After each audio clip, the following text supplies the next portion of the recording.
네, 하나님 예배하러 오신 모든 성도님들을 환영합니다. 주님께서 우리 모든 성도들 가운데 크신 은혜를 더해 주시기를 바랍니다. 우리 곁에 계신 분과 인사하면 좋겠습니다. 잘 오셨습니다. 하나님의 은혜와 평강이 늘 함께 하시길 바랍니다. 특별히 날씨가 추운데 또 건강하시고 강건하시기를 바랍니다.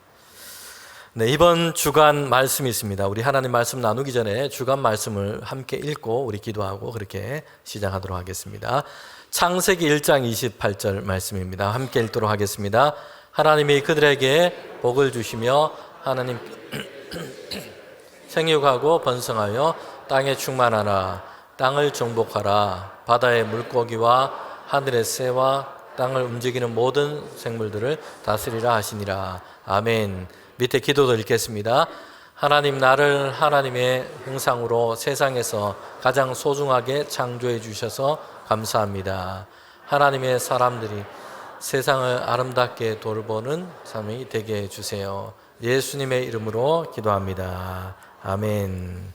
네, 주간 말씀 액자를 식탁에 또 여러분 사무실에 이렇게 올려놓으시고 함께 하나님 말씀을 한 주간 읽으면서 그렇게 여러분 지내면 좋겠습니다. 더 좋은 것은 52주 동안 주간 말씀이 있는데 한번 암송에 도전해 보시면 좋겠어요. 55구절의 말씀 암송해 보는 것도 좋겠습니다. 네, 이사야서 말씀을 함께 우리가 나누고 있습니다. 하나님의 말씀이 선지자에게 임했습니다. 하나님께서는 선지자 이사야에게 하나님의 말씀을 주시고 세상 가운데 그리고 이스라엘 백성 가운데 이 말씀을 전하도록 하십니다. 잘못된 길을 가고 있을 때였습니다. 그러나 그들이 멸망의 길로 계속해서 가지 않고 돌이키도록 하기 위해서 하나님의 이 말씀을 주시는 것입니다. 하나님은 기회도 주지 아니하시고 경고도 없이 그냥 진노와 심판을 쏟아내시는 이런 분이 아니십니다. 사람들이 그리고 오늘 우리가 깊은 죄 가운데 있을 때도 마찬가지입니다. 하나님은 말씀으로 우리에게 경고하시고 타일르시고 인도하시고 그렇게 하십니다. 그래서 하나님은 인내하시고 또 인내하시고 기다리시고 또 기다리시면서 진노가 아니라 하나님의 은혜 얻기를 원하신다는 것입니다. 자, 여러분은 잘 기다리시는 편이십니까? 네, 만나기로 한 약속 시간이 다 됐습니다. 얼마나 더 기다리십니까? 10분 또는 20분, 또 많이 기다리시는 분은 30분 이렇게 기다리실 겁니다. 그러나 세상을 향한 하나님의 기다림은 지금도 계속되고 있습니다. 예수님께서 심판주로 다시 오실 것을 말씀했습니다. 여러분, 그때는 더 이상 돌이킴의 기회가 없을 겁니다. 하나님의 심판 안에서 영원한 생명의 잔치냐 아니면 영원한 어둠이냐 나누게 될 것입니다. 그래서 하나님께서는 지금도 기다리시고 기다리시는 것입니다. 베드로후서 3장 8절부터 9절의 말씀, 특별히 우리 9절 말씀을 같이 읽도록 하겠습니다. 주의 약속은 어떤 이들이 더디다고 생각하는 것 같이 더딘 것이 아니라 오직 주께서는 너희에 대하여 오래 참으사 아무도 멸망하지 아니하고 다 회개하기에 이르기를 원하시느니라. 아멘. 여러분, 이렇게 해서 하나님께서 기다리고 기다리시는 것입니다.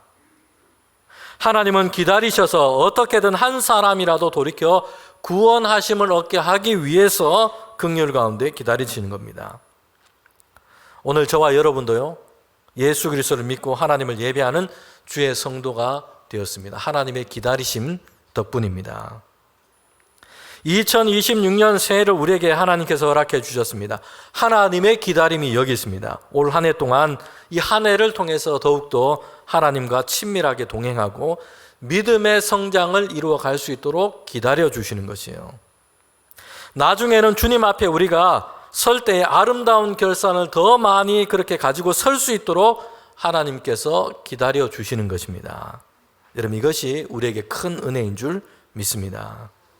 성도 여러분, 하나님께서 사랑 안에서 우리를 기다려 주셨습니다. 여러분, 그래서 이제 우리가 서로에 대해서 사랑 안에서 기다려 주는 것, 여러분, 이것이 우리에게 필요합니다. 좀 느려도, 좀 실수를 해도, 좀 잘못을 해도 바로 정죄하고 비판하고 이렇게 하지 말고요, 사랑 안에서 용납하고 기다려 주어야 합니다. 하나님께서 우리를 기다려 주신 것처럼 서로에 대해서 이런 사랑 안에 기다려주는 것, 이것이 우리에게 필요합니다. 여러분, 특별히 우리 주님의 이름으로 모인 교회는 이것 행하는 곳입니다. 사랑 안에서 용납하고 기다려주는 것. 우리가 하나님께 먼저 받은 것처럼, 그리고 우리가 서로를 향해서 이렇게 사랑 안에서 기다려주는 것. 하나님께서 이것 원하시는 줄 믿습니다.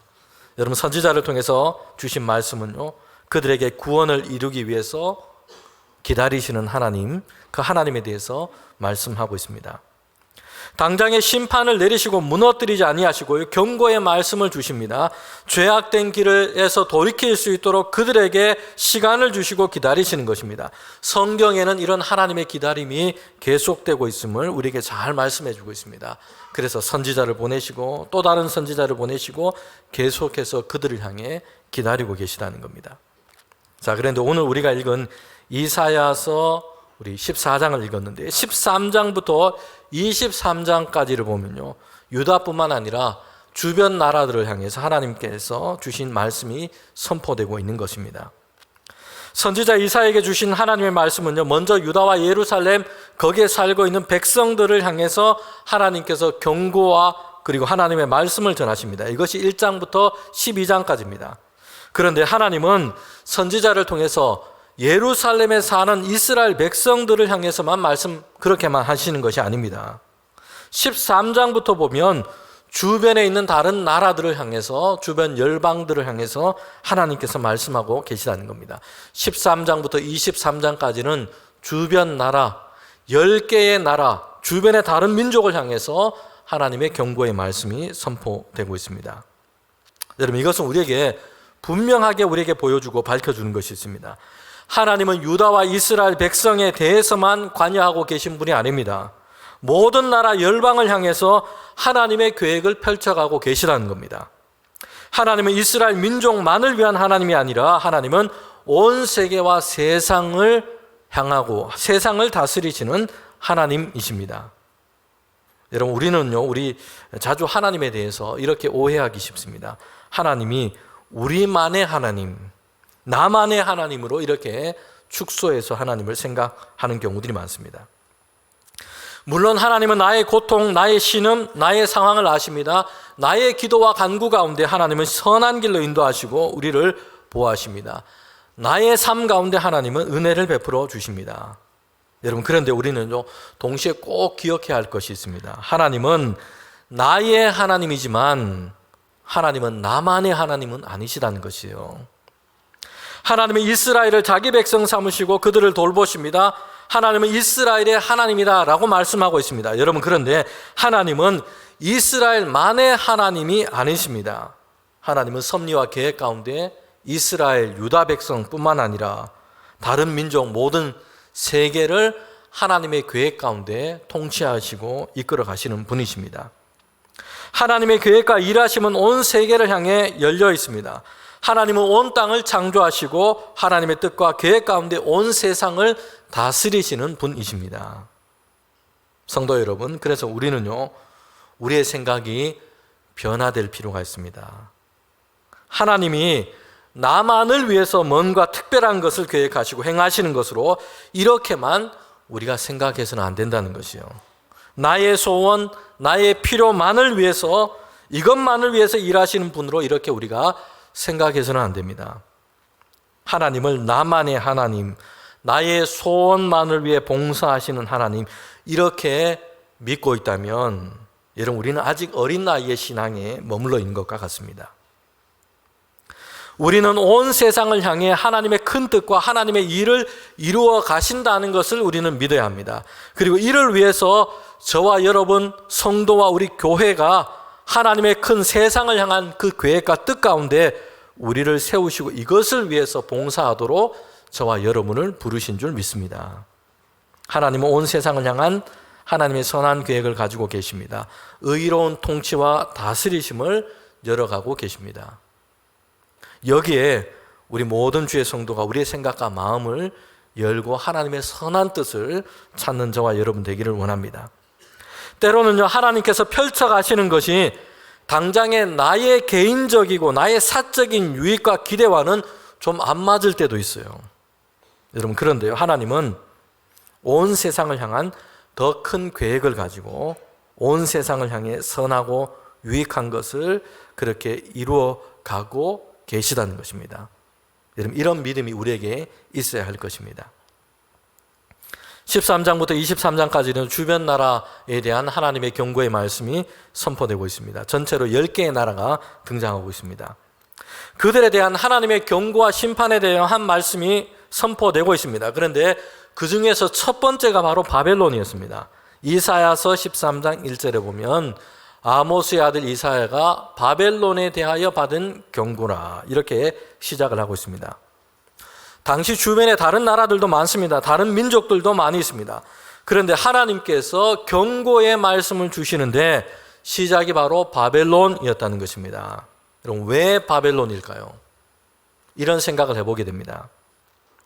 여러분, 당시에는 아직 아수르라는 나라가 북방에서 그 기세를 떨치고 있을 때였습니다. 그런데 이 바벨론은 신흥 강국이었습니다. 지금 막 힘을 키우고 있고요. 영토를 확장하게 해 가게 될 겁니다. 그리고 나중에는 아수르라고 하는 이 나라, 이 제국을 그렇게 무너뜨리고 바벨론이 패권을 차지하게 됩니다. 그 주변 나라들을 다 정복하고 힘과 맹위를 떨치게 된다는 것입니다. 북방의 큰 나라, 큰 제국으로 확장되어 가게 됩니다. 그런데 하나님의 말씀이 뭡니까? 너희들이 무너지게 될 것이다. 사라지게 될 것이다. 하나님의 날이 임할 때에 그날에 바벨론은 황폐하게 되고 멸망을 당하게 될 것이다 라고 경고하십니다. 하나님의 심판 안에서 멸망을 당한 소돔과 고모라처럼 될 것이다 라고 말씀을 하고 있습니다. 하나님의 경고입니다. 그들의 영광이 이제는 끝나고 수치가 될 것입니다. 멸망을 당하게 될 것이라고 말씀을 하고 있는 겁니다. 여러분, 그런데 우리는요, 이 바벨론이라고 하는 것이 한 국가 이상의 의미를 성경에서는 갖고 있다는 것입니다. 창세기 11장에 보면 사람들이 바벨탑을 쌓은 그 사건, 그것을 이야기해 주고 있습니다. 여기에 보면 바벨이라고 하는 단어를 동일하게 사용하고 있습니다. 하나님께 대항해서 스스로의 이름을 높이려고 했던 인간의 어떤 죄악된 시도를 상징하고 있는 이름인 것입니다. 이는 바벨론이라는 이름도 마찬가지예요. 여러분, 그래서요, 요한계시록에도 보면 바벨론이라고 하는 이름이 나오고 있습니다. 요한계시록이 기록되었을 당시에는요, 로마가 세상을 지배했던 그런 때였습니다. 바벨론이라는 제국은 무너지고 사라졌습니다. 여러분, 그런데 바벨론이라는 이름이 나오고 있어요. 바벨론이라고 하는 이름은요, 무력으로 핍박과 박해를 가하는 로마 제국 또는 이와 같은 세력을 바벨론이라는 이름으로 그렇게 부르고 있다는 겁니다. 상징적인 이름으로 사용되고 있습니다. 여러분, 그래서 바벨론에 대한 경고가 먼저 시작이 되고 있습니다. 이사야 선지자에게 주신 경고의 말씀처럼 실제로 인류 역사를 보면 바벨론이라는 제국은요, 결국에는 무너지고 사라지고 맙니다. 왜 그들이 이렇게 무너지게 되었느냐? 왜 그들이 이렇게 실패하게 되었느냐? 하나님의 말씀은 우리에게 교훈하고 있습니다. 여러분, 바벨론이 추락한 이유 첫 번째는요, 포악과 폭력으로 쌓은 성공이었기 때문입니다. 하나님은 바벨론을 심판하시고자 했던 이유가 여기 있습니다. 다른 나라, 다른 열방들도 마찬가지였습니다. 특정한 민족이기 때문에 그들을 지금 하나님께서는 심판하시겠다 이렇게 말씀하고 있는 게 아닙니다. 특정한 나라에 대한 것이 아니에요. 그들이 포악과 폭력으로 다른 사람, 연약한 이들을 피를 흘리게 했고 땅을 더럽혔기 때문에 이렇게 해서 그들이 쌓은 나라, 그들의 영광이기 때문입니다. 이것을 내가 무너뜨리겠다. 하나님께서 말씀하고 있는 것입니다. 하나님이 주신 경고를 보면 여러 나라에 대한 경고를 보면 동일합니다. 악을 행하고 강포함으로 피를 흘리게 했다는 것입니다. 그렇게 해서 하나님이 창조하신 이 땅을 그들이 더럽혔다는 것이에요. 여기에 대해서 하나님께서 진노하고 계시다는 겁니다. 여러분, 바벨론과 아수르 같은 나라들이요, 큰 나라와 제국을 이루어가면서 행했던 일이 무엇입니까? 약하고 작은 나라, 다른 민족들을 무력과 폭력으로 짓밟았습니다. 그들의 것을 탈취합니다. 사람들의 생명을 해하는 일을 반복한 것입니다. 피가 땅을 적시고 탄식이 땅에 가득했다는 것입니다. 하나님은 이런 악독과 강포함에 대해서 진노하고 계십니다. 그렇게 쌓아 올린 그들의 성공을 하나님은 무너뜨리겠다라고 말씀하고 계신 겁니다. 이사야서 13장 11절부터 12절에 보면요, 바벨론에 대해서 이렇게 얘기하고 있습니다. 그들은 악인이었고 교만한 자의 오만이었고 강포한 자였고 그랬다는 것이요. 이런 바벨론은 하나님이 낮추시겠다고 말씀하고 있습니다. 14장 4절부터 5절에 보면요, 동일하게 말씀하고 있습니다. 그들은 압제하는 자였습니다. 강포한 성을 쌓았습니다. 다른 사람들을 압제하고 악인들의 몽둥이처럼 다른 이들을 괴롭게 했다는 것입니다. 그래서 사람들의 피를 흘리게 했다는 것이요. 여러분, 하나님께서는 그들을 무너지게 하셔서 압제당하는 자들에게 자유를 주실 것이라 말씀합니다. 포로된 자들이 되돌아갈 수 있도록 하시겠다 합니다. 세상 가운데 다시 하나님께서 원하시는 평화를 이루시고 억울한 자의 피를 씻겠다고 말씀하십니다. 하나님께서는 그날 하나님의 날에 남은 자들을 다시 시온으로 돌아오게 하십니다. 회복시키십니다. 여러분, 그런데 그날은 한편에서는 어떤 날입니까? 악인들이 힘과 권세로 세상을 어지럽게 했는데 그날에는 악인들의 형통이 무너지게 되는 날입니다. 그들의 폭력과 악에 대해서 하나님께서 보복하시는 날이 될 것이다 라고 말씀을 하고 있습니다. 성도 여러분, 우리는 악인들의 형통을 볼 때가 있습니다. 세상 가운데 악을 행하고 연약한 자들을 억압하고 희생시키고 피를 흘리게 하는 이들이 오히려 힘과 권세를 얻고 잘 되는 것처럼 보이는 이런 세상의 현실을 우리가 볼 때가 있다는 것입니다. 세계 역사를 봐도 그렇습니다. 바벨론처럼 아수르처럼 그들이 가진 힘으로 포악하게 전쟁을 하는 나라가 땅을 넓히고 제국을 이루고 이런 상황을 볼 때가 있습니다. 여러분, 그런데 하나님의 말씀은 분명합니다. 그들의 자랑과 영광은 곧 끝나게 될 것이다. 하나님은 하나님의 공의를 세우고 공의의 빛을 정오의 빛같이 비추실 것이다 라고 말씀하고 있습니다. 성도 여러분, 그래서 우리는요, 악인의 형통을 부러워해서는 안 됩니다. 연약한 이들을 피 흘리게 하여 쌓은 성공과 영광을 부러워하거나 이것을 꿈꾸어서는 안 된다는 것입니다. 하나님은 반드시 이것을 심판하시고 이것을 바로 잡으실 것이기 때문입니다. 시편 37편 1절 2절 말씀입니다. 우리가 함께 읽도록 하겠습니다. 악을 행하는 자들 때문에 불평하지 말며 불의를 행하는 자들을 시기하지 말지어다. 그들은 풀과 같이 속히 배임을 당할 것이며 푸른 채소같이 쇠잔할 것이미로다. 아멘. 악을 행하는 자들을 하나님이 이렇게 하시겠다는 것이요. 잠시 동안 형통해 보이나 풀과 같이 속히 배임을 당할 것이고 푸른 채소같이 쇠잔하게 될 것입니다. 여러분, 그래서 하나님의 말씀은 우리에게 이렇게 교훈합니다. 시편 37편 3절과 4절 말씀입니다. 다시 함께 읽도록 하겠습니다. 여호와를 의뢰하고 선을 행하라. 땅에 머무는 동안 그의 성실하심을 먹을거리로 삼을지어다. 또 여호와를 기뻐하라. 그가 너의 마음의 소원을 내게 이루어 주시리로다. 아멘.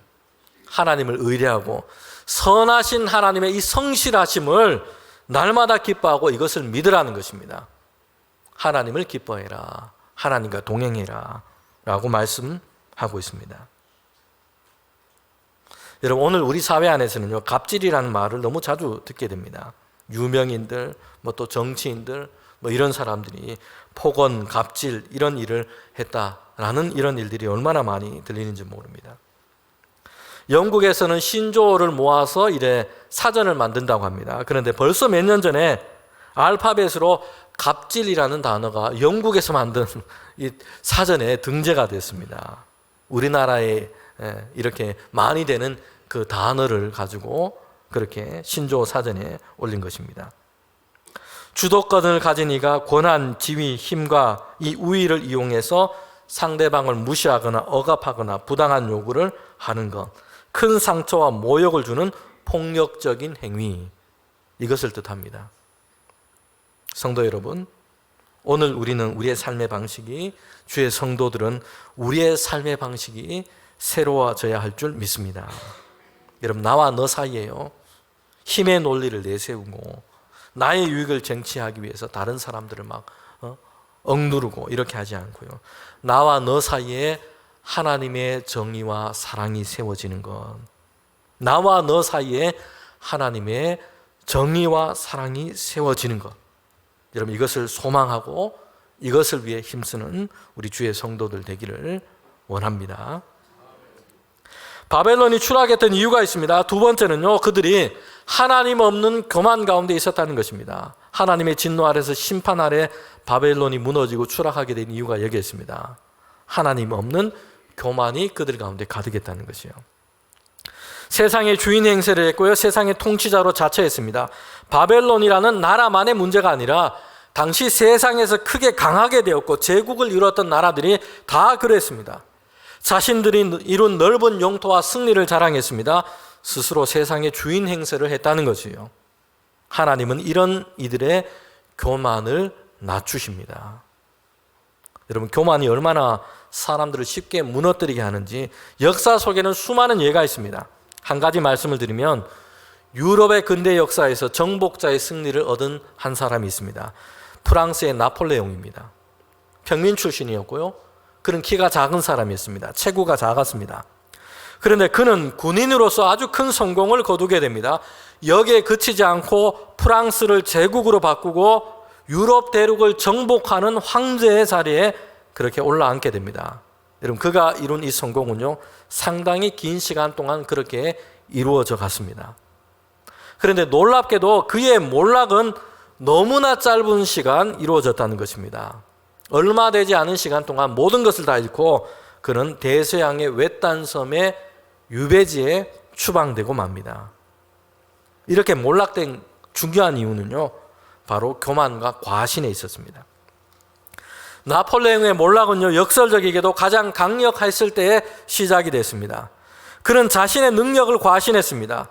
그래서 러시아에 대한 전쟁을 단행합니다. 1812년이었는데요. 60만 대군을 이끌고 러시아 원정에 떠나게 됩니다. 당시에 주변의 참모들은요, 다 만류합니다. 혹독한 추위, 광활한 그 지형, 이걸 다 우려했습니다. 여러분, 하지만요, 승리에 취해 있었던 나폴레옹은요, 자신의 전략과 전투에 대한 자신의 천재성에 대해서 과신했습니다. 교만했습니다. 불패라고 했던 자신의 군대를 과신했습니다. 여러분, 그 대가는 아주 혹독했습니다. 처참하게 러시아의 그 추위 속에서 패배하고 맙니다. 60만 대군이 그렇게 전투에 나갔는데요, 살아서 돌아온 사람들은요, 수만 명뿐이었습니다. 오만함의 대가는요, 외딴 섬에서 쓸쓸하게 유배되어서 죽음을 맞는 것이었습니다. 교만은 발밑에 그 균열을 보지 못하게 하는 눈가리개와 같습니다. 정점에서 교만에 사로잡혀 있을 때에 여러분, 이미 몰락은 지금 시작되고 있는 것과 같은 것입니다. 바벨론의 교만이 어떠한지 이렇게 말씀하고 있습니다. 이사야서 14장 9절부터 11절에 보면요, 바벨론 왕이 스스로 이렇게 생각하고 있는 것입니다. 모든 왕들이 자신을 지금 떠받들고 있고요, 모든 영웅들이 바벨론 왕의 명령을 듣고 움직이고 있다, 이런 영광과 이런 그의 승리를 지금 자랑하고 있습니다. 여러분, 그런데 하나님께서 어떻게 하시겠다고 얘기합니까? 바벨론은 가장 높고 찬란한 영광의 자리가 아니라 하나님은 수월에 내려가게 만들 것이라고 말씀하고 있습니다. 가장 깊은 구덩이에 수많은 왕들이 굽히고 절을 하고 그를 섬기는 것이 아니라 그 아래는 수월에 내려가서 이제 그 아래는 구더기와 지렁이가 가득하게 될 것이라고 말씀하고 있어요. 그를 이렇게 낮추실 것이라고 말씀합니다. 이사야서 14장 12절부터 13절에 보면요, 특별히 13절에 바벨론 왕은 이렇게 스스로 자만하면서 생각하고 있습니다. 내가 하늘에 올라서 하늘의 무별 위에 내 자리를 높이리라. 내가 북극 지폐의 산 위에 앉으리라. 14절에도 보면 이렇게 얘기합니다. 가장 높은 구름 위에 올라가서 지극히 높은 이와 같이 하리라. 마치 하나님인 것처럼 스스로 지금 자기를 이렇게 높이고 있습니다. 모든 별들보다 더 위에, 구름 위에 내 자리가 있다 라고 생각하고 있습니다. 스스로 이제 나는 하나님처럼 되었다, 나는 하나님과 같은 자리에 앉아있다, 이런 생각을 하고 있습니다. 이렇게 교만했다는 것입니다. 교만이 그에게 가득했습니다.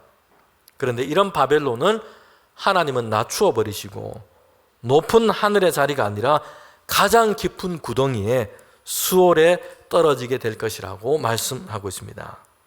여러분, 바벨론의 패망은요, 이런 교만 때문이었습니다. 하나님 없이 스스로 세상의 주인 행세하고 스스로 하나님 것처럼 생각하고 있습니다. 그가 얻은 승리와 성공에 취해서 이런 교만과 착각에 사로잡혀 있다는 것입니다. 성도 여러분, 그런데 바벨론과 이 아수르와 같은 나라, 그들이 얻은 그 승리가 무엇인지 하나님의 말씀은 이렇게 정리하고 있습니다. 이사야서 10장 5절에 보면요, 이렇게 말씀하고 있어요. 아수르 사람들아 화 있을진저 그는 내 진노의 막대기요 내 손의 몽둥이 라고 얘기하고 있습니다. 여러분, 하나님의 이 말씀은 분명합니다. 아수르와 바벨론이요, 나중에는 이스라엘과 예루살렘을 무너뜨리기까지 합니다. 주변 나라를 정복하고 승리하기까지 합니다. 그런데 하나님은 그들에 대해서 뭐라고 얘기하십니까? 그들이 얻은 승리가 무엇 때문이라고 얘기하고 있습니까? 하나님께서 잠시 들어서 사용하는 진노의 막대기에 불과하다는 것이에요.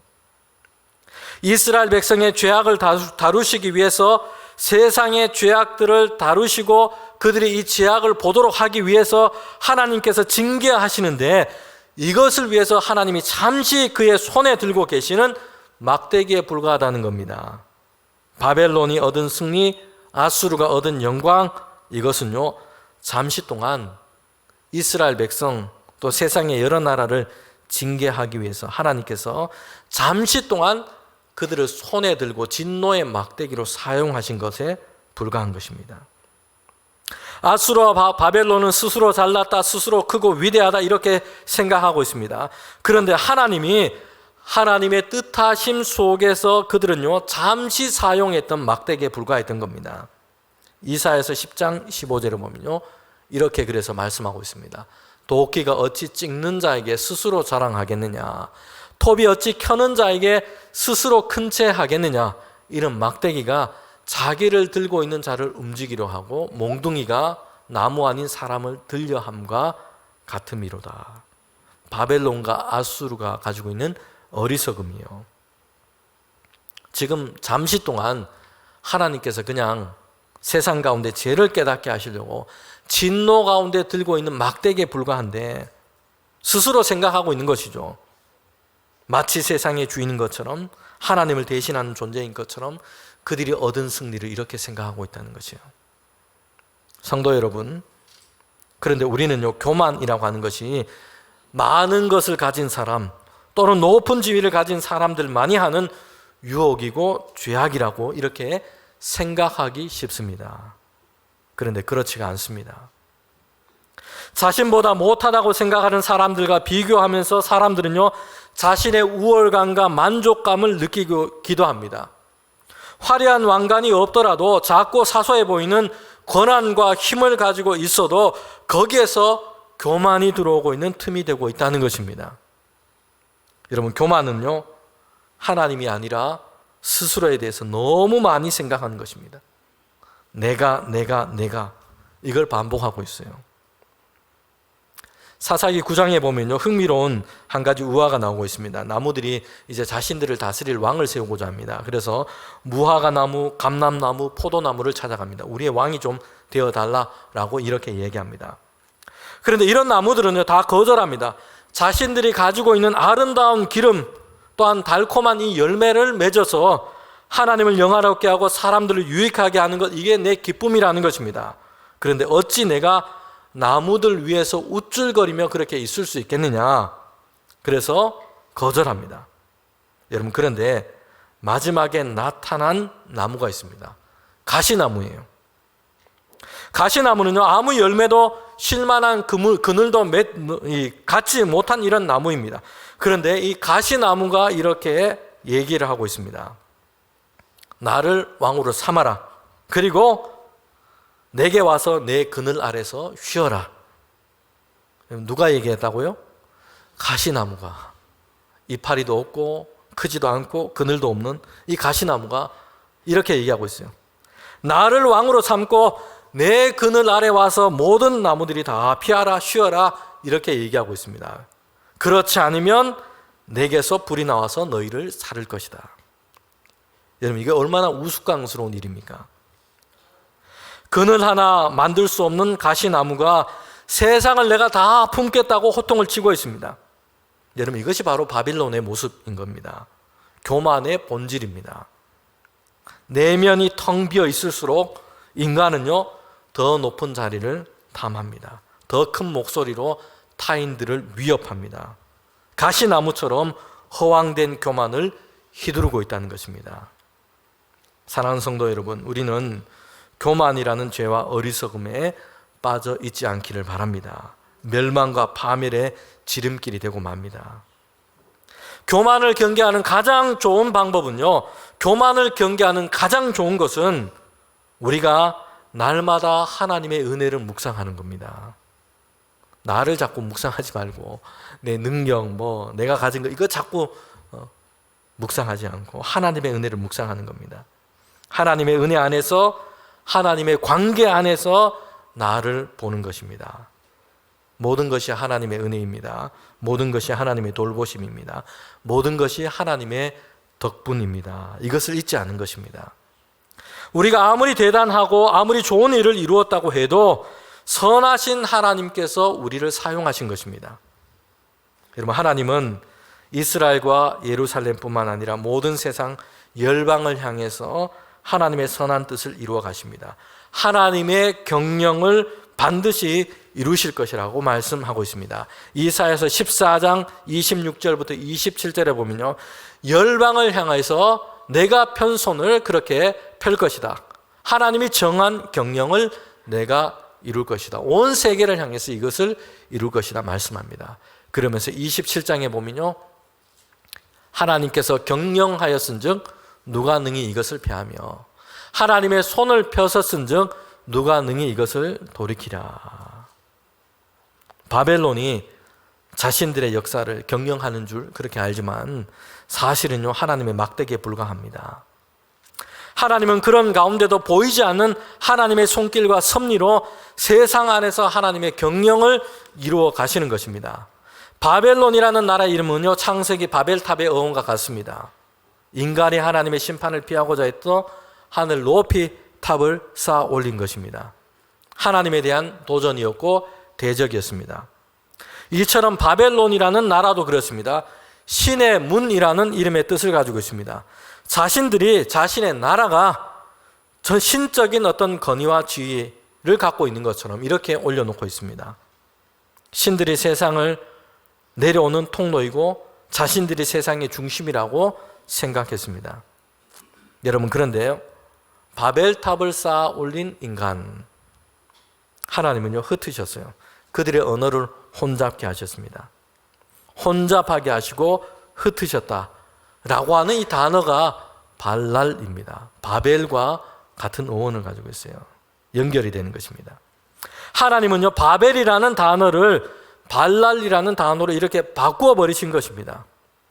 사람이 하나님에 대항해서 야심차게 올린 교만의 탑 바벨은요, 발랄이 되고 말습니다. 흩어지고 그리고 이 혼잡하게 되어버린 것입니다.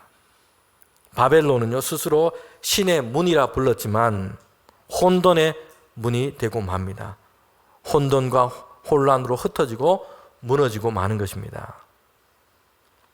하나님 없이 스스로 높이는 것이 아니라 하나님 앞에서 겸손과 겸비함이 여러분 우리의 능력이 되는 줄 믿습니다. 베드로전서 5장 5절부터 6절에 보면요, 특별히 6절 말씀을 저와 여러분이 마지막으로 함께 읽겠습니다. 그러므로 하나님의 선하신 손 안에서 겸손하라. 때가 되면 너희를 높이시리라. 아멘. 하나님은 하나님의 경영을 이루어 가십니다. 그리고 스스로 자신이 세상을 경영하는 바벨탑이 아니라 하나님의 경영하심을 믿고 하나님을 향해 예배의 제단을 쌓는 이들을 찾으십니다. 아브라함은 가는 곳마다 예배의 제단을 쌓고 하나님의 이름을 부르고 하나님의 이름을 높였습니다. 우리의 삶과 세상을 향한 하나님의 경영하심이 있음을 믿고 바벨이 아니라 겸손히 하나님을 경외하고 예배 제단을 쌓는 사람, 하나님은 이런 사람을 찾으십니다. 그들을 은혜 가운데 영화롭게 하십니다. 하나님의 경영 가운데 귀하게 쓰시는 줄 믿습니다. 올 한 해를 시작하는 때입니다. 선하신 하나님의 경영하심, 인도하심이 저와 여러분 가운데, 이 세계 가운데 있는 줄 믿습니다. 우리의 삶과 가정, 세상을 향한 하나님의 경영하심, 하나님의 손에 맡겨드리고 겸손히 하나님과 동행하는 귀한 한 해가 되기를 주님의 이름으로 축원합니다. 함께 기도드리겠습니다.